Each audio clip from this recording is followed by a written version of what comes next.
Hello everyone, आंनि YouTube चेनेलाव नोंथांमोनखौ फिन खनसे आरोबाव बरायग्रोनानै लानाय जाबाय।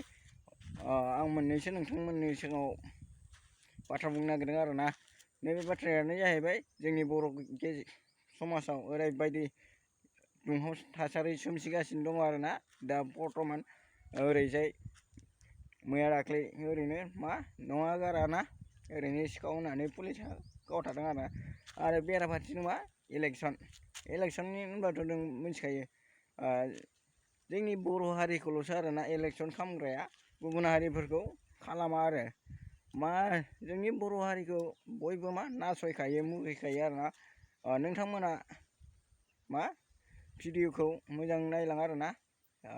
फारसेथिं मा आं बारा गोलाव खालामला, जोंनि बर' हारिफ्रा मा खौसे जाब्लानो जाबाय आरोना। बेबायदि दुंहाव थासारिफोरखौ नों गोजान खालामनांगौ आरोना। जोंनि बर' हारियाव गोबां गावजों गावनो एना एनि दं आरो बेखिनिखौनो आं बुंनाय जाबाय लोगोफोर।